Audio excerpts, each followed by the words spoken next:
Hello, my name is Michele. I'm the director of the Hapag-Lloyd Center for Shipping and Global Logistics and associate professor for maritime logistics at the Kuhn Logistics University in Hamburg. I would like to thank the Institute for Arctic Logistics of Yongsan University for the kind invitation to speak at the 9th International Arctic Shipping Seminar.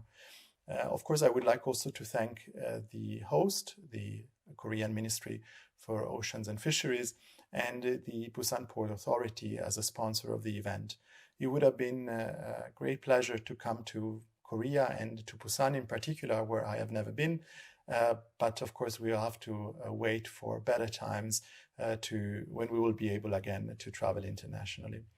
I would like in particular to thank Professor Sung-Won Hong for the suggestion to prepare a presentation on pure carriers and Arctic shipping, as this is an area that I was really interested in exploring. A large part of my background is in container shipping, and of course looking at pure car carriers requires having a different view on this sector. So thanks a lot for this opportunity, and I'm looking forward to hearing also of the rest of the symposium and the other participants what are the current developments when it comes down to logistics through the Arctic. Obviously, cars are an important product being traded between North and East Asia and Europe. The European car manufacturers estimated in 2019 that Europe exported about 500,000 motor vehicles to China, and half of that to Japan, and 175,000 to South Korea. And Europeans also imported 762,000 vehicles from Japan, about 500,000 from South Korea, and an increasing market also from China with 250,000 motor vehicles. This results, according to a study published in 2015, to about 1 million tons of potential car trade between Northern East Asia and Europe. The great advantage of this trade is, of course, linked to the shorter distance. If we look, for example, moving cargo from Yokohama to Europe would result, if the Northern Sea route was used, in a reduction of 40% with respect to the Suez Canal. And similar benefits are obtainable also from other ports globally. These are, of course, reflected not only in the distance, but also in a substantial reduction in transit times, where we would have a difference of several days when the Northern Sea route was being used. The business case for the Northern Sea route is quite clear. If you look in the map on the right, which has been developed in a study published by ECORES that was carried out for the European Commission in 2019 and that was presented at the Hamburg Symposium on Arctic Shipping last June 2019 of last year, we see that the 35% reduction in route length also results in a substantial reduction in fuel. Now, the ECORES study was focusing on container, so we had to adapt some of those figures to the pure car carriers. And to do this, I use a study that was published in 2016, which used as a reference a vessel built in 2018 with a capacity of 6,500 car equivalent unit and a design speed of 20 knots. Obviously, it would not be possible for such a vessel to sail at full speed, so we would have to reduce the speed to 15 knots. In some cases, some argue that 16 knots would also be reasonable for the Arctic, but we will use two alternatives throughout this presentation, 16 knots and 18 knots. They result for one single voyage into a fuel consumption of 652 tons of fuel, or 838 if the vessel goes a little bit faster. That compares with the Southern Sea route through the Suez Canal and, of course, the Malacca Strait with similar speeds to instead 998 tons of fuel and 1,279 tons, which is actually quite substantial. This, of course, also needs to be compared to the price. We are at the moment relatively low price, so I've taken a very low sulfur fuel oil price average, global average of 377 US dollars per ton. This is, of course, an average which is a little higher of what would be the bunkering prices in Rotterdam or, for example, in Singapore. But considering that fuel prices are very low and have been very low in the last few years, this could be a good approximation. Now, this would generate savings. So moving from the Southern Sea route to the Northern Sea route would generate savings, depending on the speed, between 129,000 US dollars per voyage up to 166,000 US dollars per voyage. Of course, would be reflected in a car equivalent unit, in a saving per car equivalent unit between $19.8 and $25.5. Now, this, of course, would seems to indicate that the Northern Sea route is a clear winner, as the savings are really substantial. In reality, things are a little bit more complex because navigation through the Arctic is very dangerous and difficult. And for all liner trades, including car trades, reliability is a very important parameter. And because of the inability of sailing on a regular schedule all year round, and as well as the potential risks associated with weather, but also environmental and safety risks, we have to consider that the reliability of this route is much more limited. On top of this, of course, we have also a very complex geopolitical situation and a lot of uncertain economic benefits. These benefits are related to the logistics. The logistics is generally not a point-to-point, although, of course, for car carriers, we can consider as relevant movements from one port to the other. But of course, we would have to consider what the consequence for the logistics chain would be. And we also have to consider various constraints in terms of navigability. For example, the depth. The Lepta Straits is notoriously very shallow, and there are other points in the Northern Sea route which are relatively shallow. On top of that, we also have to consider the weather conditions. If it's true that on the one side, climate change has allowed us to have more availability of the Northern Sea route, or to have the Northern Sea route navigable for a longer period of time and for a longer summer, it is also true that climate change has also been causing much more extreme weather events that for car carriers are very, very important. And on top of that, we also have to consider the lower fuel prices and the excess capacity that make, of course, risky investments much less attractive.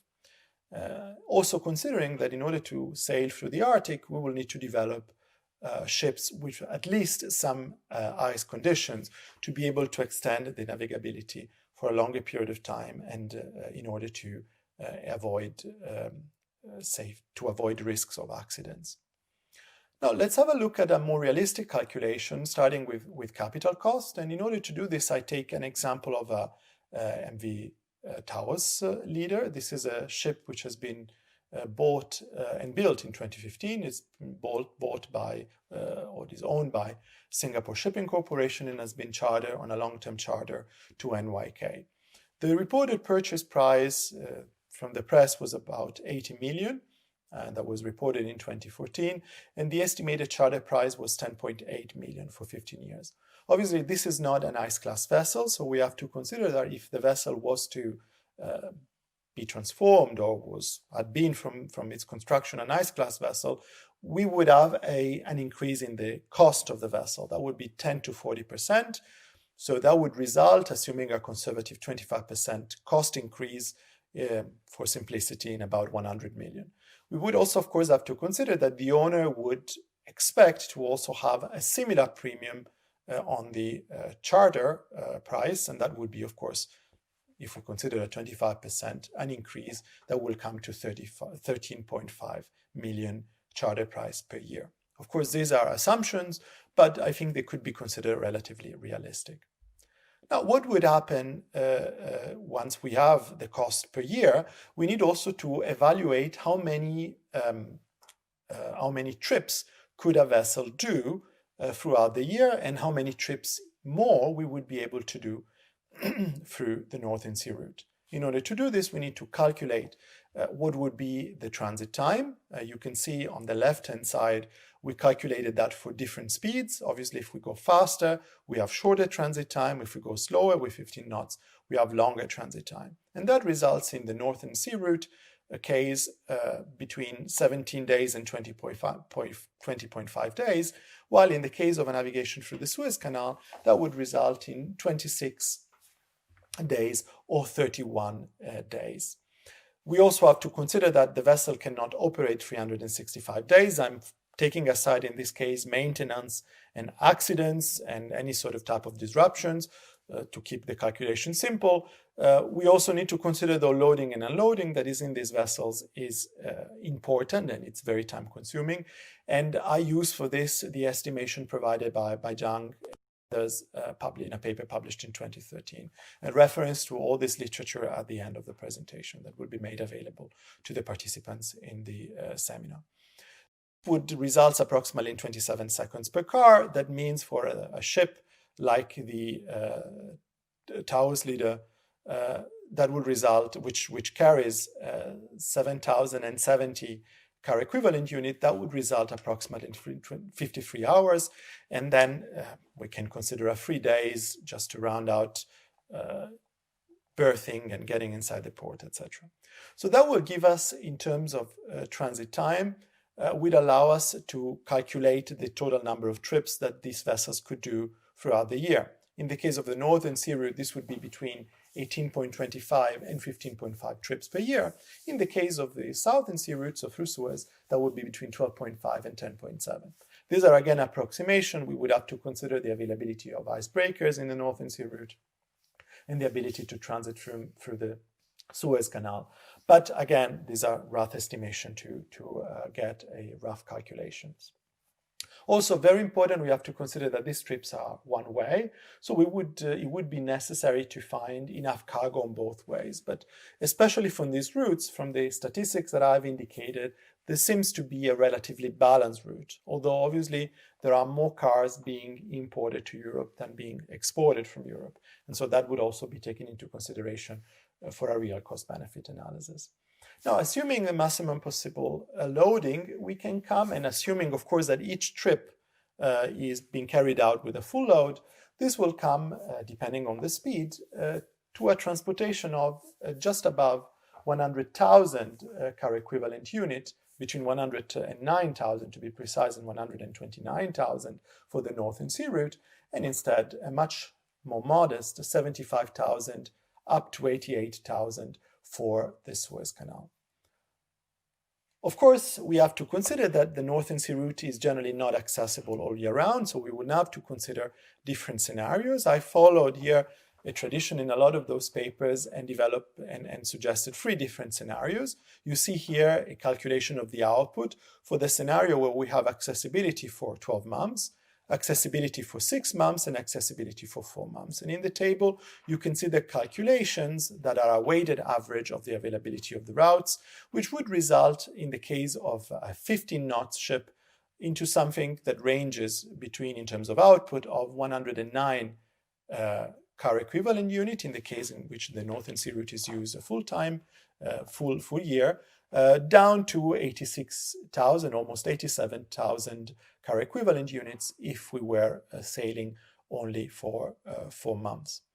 And at the same time, we have, of course, in the case of a faster speed, 18 knots, that we would be ranging between 129,000 car equivalent unit down to about 100,000. So as you can see, the output is could be quite substantial, even in a system where we are not able to use the Northern Sea route full time.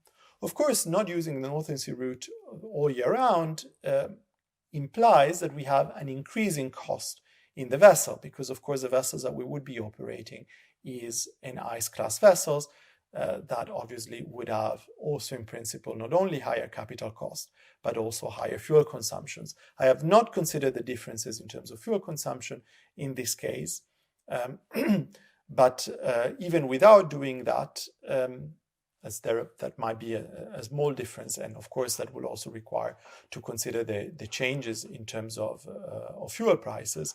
That gives, in principle, an advantage. These are the calculations that I've done for the three scenarios, and on the right-hand side, on the column on the right-hand side, the route through Suez. You see here in the first row the differences in terms of the cost of the ship, which is of course lower. This is of course the chartering cost. And you also see the difference in fuel consumption. And we can also see here the difference cost in total fuel consumed. So you can see that obviously the Northern Sea route will result in a lower fuel consumption, primarily as a result of the lower distance, so the 35% lower distance. We also have differences in terms of crew. I have tried to apportion those depending on the time in which the crew is sailing through the Northern Sea route, assuming that more crew is necessary in the case of the Northern Sea route. And I use for this the same assumption that Lazare has used in the 2016 study. And we have, of course, differences in insurance and maintenance, although they are not that substantial. Very critical in these analyses are also the transit fee that are charged by Russian authorities, primarily for the use of icebreakers, and the use of icebreaker is compulsory. And you see that these figures are very substantial, and they tend to decrease as we use less the Northern Sea route. They are proportional to the number of transits. Of course, we also have costs associated with the Suez Canal. These are numbered by transit, and I apportion them also depending on how much, of course, the vessel is sailing through the Suez and through the Northern Sea route. And then, of course, we have the difference in output that were calculated before. And you can see that in the case of a full use of a Northern Sea route, we have actually an advantage of, with respect to a Suez Canal, of about 7%. And in the case of a higher speed, of almost 10%. This advantage, though, is lost quite rapidly because in case we are not able to use the ice class vessel all year around. And you could see, though, that with these figures, we are almost have similar advantages with compared to the Suez Canal. But of course, that does not compensate for the very much higher risk that we have associated with the Northern Sea route. So if you see in this summary, I put here a picture of a Russian icebreaker that is necessary for the sailing. And we can see that the reductions we have are in the range of a 1 digit and actually probably much more modest. And of course, we could argue that since the icebreaker fees are one of the major drivers, and it is likely that these fees are negotiable, I use in this case the same assumption used by Lazare of $38. They're actually 1,048 ruble per ton of cargo. And I've also assumed in this case that the Russian authorities would actually charge the cars by weight, assuming a weight per car of 1.6 tons per car equivalent unit. Of course, it could also be possible that the Russian authorities would charge a ship by deadweight ton, so the carrying capacity, in which case we would actually have a 4 times higher cost. In this case, of course, we would have to have a much more substantial reduction in the fees per ton to actually make this a valid option. Now, the current state of the pure car carrier segments is not very encouraging. So if you see, these are the development of the pure car carriers, we see that the fleet has not been growing very fast, and actually a large portion of the fleet has been demolished, as it can be shown by these diagrams here, indicating that the segments is not very healthy at the moment. So we have observed very low freight rates, and although the industry has really tried to rationalize, still, there is a lot of risk that make an investment, especially a risky investment, such as in a ICE class car carrier, very unlikely. We have, of course, geopolitical and trade tensions. We have social unrest.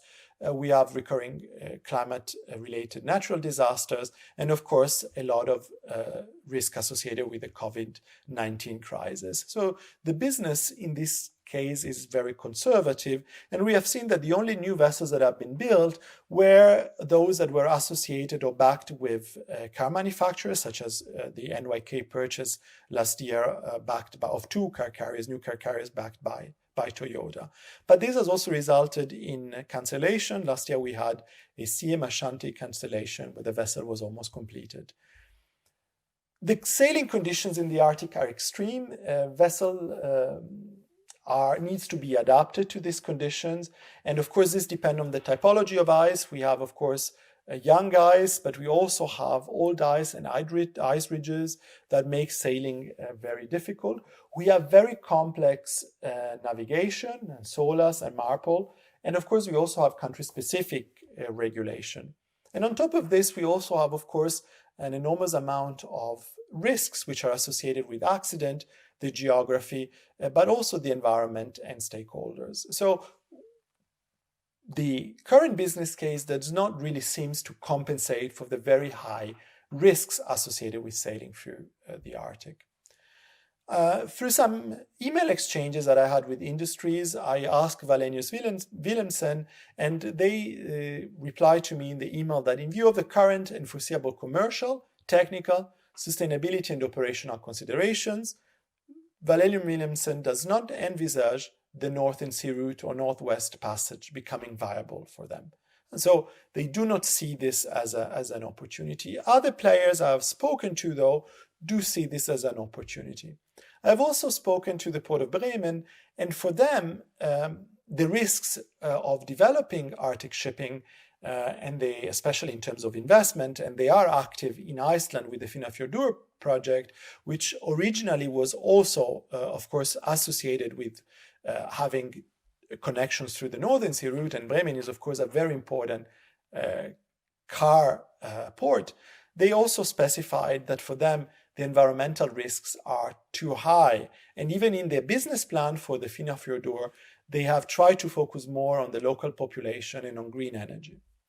So what is the future for the Arctic? I put here a picture, of course, of a gas carrier, because, of course, I think the Arctic has a much better business case for raw material extraction, as been already observed, but maybe also the growth in traffic driven by local development, mining, but also the development of local communities, which is a strong priority for Russia. Maybe also tourism and the occasional transit traffic. While for container, we might consider to have hub and spoke linkages, maybe taking advantage of maybe ice class or even navigation throughout the year in the Arctic with ice resistant, maybe even class vessels. And although there is a lot of uncertainty here, or where the hubs would be, whether it would be in North Scandinavia or maybe in the Sea of Okhotsk or in the Bering Sea, we do not have this possibility for pure car and truck carriers. So the outlook for this industry, in my view, remains relatively limited unless we have car manufacturers that are really willing to foot the bill of building these larger vessels and also taking the risk. And considering the relatively high reliability of moving cargo through Suez and the relatively low volume that are being transported, or at least the forecast for the relatively low volumes, I don't think that this will be happening in the near future. So I would like to thank you for this opportunity. I've put here the references to the presentation, and please feel free to contact me if you have any questions, and I'm looking forward to questions from the audience or further discussions.